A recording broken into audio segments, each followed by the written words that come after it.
Hey all, hope you all are doing good. ఈరోజు నేను ఇక్కడ నువ్వుల లడ్డు అయితే తయారు చేసుకున్నాను. బ్లాక్ సెసమే సీడ్స్ ఉంటాయి కదా, వాటితో. ఈ లడ్డూలు ఇక్కడ మా అమ్మ కోసం అయితే నేను ప్రిపేర్ చేస్తున్నాను. తను ఈ మధ్య చాలా బాగా వీక్ అయిపోతున్నాను, ఒక చిన్న పని చేసుకోవడానికి కూడా నాకు ఓపిక ఉండట్లేదని చెప్పేసి అన్నారు. ముఖ్యంగా మన ఆడవాళ్ళు కానీ ఆఫ్టర్ డెలివరీస్ కానీ లేదా మ్యారేజెస్ అయ్యాక కానీ చాలా వీక్ అయిపోతున్నారు హార్మోనల్ చేంజెస్ వల్ల. ఇవన్నీ చేయడానికి నాకు పెద్దగా ఐడియా లేదు, కానీ వచ్చినట్లు ఇక నేను ప్రాసెస్ అయితే స్టార్ట్ చేశాను. మినుములు బాగా వేగాయి అన్న తర్వాత ఒక మంచి అరోమా అయితే రిలీజ్ అవుతుంది. అలా రిలీజ్ అయ్యాక లైట్గా బియ్యం అయితే యాడ్ చేసుకుంటున్నాను. ఇక్కడ ప్రతిదీ నా కొలతలతో ప్రకారం నేనైతే యాడ్ చేసుకుంటున్నాను. ప్రతిదీ విడిగా తినడానికి మనం పెద్దగా లైక్ చేయం కాబట్టి ఇలా అప్పుడప్పుడు చేసుకొని తినడం కూడా మంచిది అనిపించింది. ఇక పల్లీలు కూడా డ్రై రోస్ట్ చేసుకుంటున్నాను. సిమ్లో పెట్టే చేసుకోండి ఈ ప్రాసెస్ అంతా కూడా. అలాగే కొబ్బరి మాడకుండా చాలా నిదానంగా జాగ్రత్తగా వేపుకోవాలి. అప్పుడే మనకి మంచి టేస్ట్ అనేది యాడ్ అవుతుంది.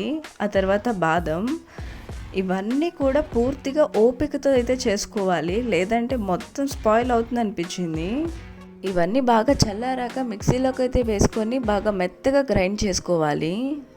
ఇంకా అలా మెత్తగా గ్రైండ్ అయ్యాక బెల్లం, ఇంకా ఇక్కడే బాదం పప్పులు అయితే యాడ్ చేసుకుంటున్నాను. ఎందుకంటే బాదం పప్పులు మధ్య మధ్యలో ఆ పలుకులు తగులుతూ ఉంటే మంచి టేస్ట్ అయితే యాడ్ అవుతుందని చెప్పేసి ఇప్పుడు వేసుకున్నాను. ఇంక ఇలా మొత్తం మిక్సీ పట్టాక ఈ పిండి మొత్తాన్ని కూడా బాగా కలుపుకోవాలి. మొత్తానికి ఇక్కడి వరకు అయితే చేసుకొని వచ్చాను ప్రాసెస్ మొత్తాన్ని. ఇంక తర్వాత టేస్ట్ ఎలా వస్తుందో టేస్ట్ చేస్తే కానీ చెప్పలేను. ఇక లడ్లు కలపడానికి మా అమ్మ అయితే హెల్ప్ చేస్తానని వచ్చి కూర్చున్నారు. నువ్వేం చేయనక్కర్లేదు, మొత్తం నేను నీకు చేసి పెడతాను అని మా అమ్మ చేసిన లడ్లు కూడా పక్కన పెట్టేసి మళ్ళీ అయితే నేను కలుపుకుంటున్నాను. కానీ మనం చెప్పిన మాట వాళ్ళైతే వినరు కదా. ఇక ఫైనల్గా ఇద్దరం ఇలా కూర్చొని మొత్తం లడ్లు అయితే ప్రిపేర్ చేస్తున్నాము. ఈ నువ్వుల లడ్డూలో నెయ్యి కూడా వేయనక్కర్లేదు, అంత బాగా ముద్దకు వస్తున్నాయి లడ్డు చేయడానికి. కానీ మినుములకైతే అలా కాదు, ఖచ్చితంగా నెయ్యి ఉంటేనే చేసుకోగలము. మొత్తానికైతే ఇలా ప్లేట్ ఫుల్ ఆఫ్ లడ్డూస్ అయితే తయారైపోయినాయి. నేనైతే చాలా ఖుషి అయిపోయాను.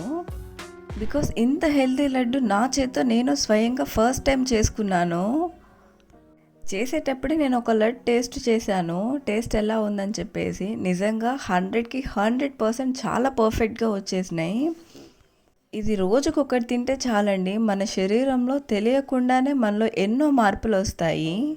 చేసుకోవడానికి కొంచెం కష్టమైన, తినడానికి చాలా యమ్మీగా ఉన్నాయి.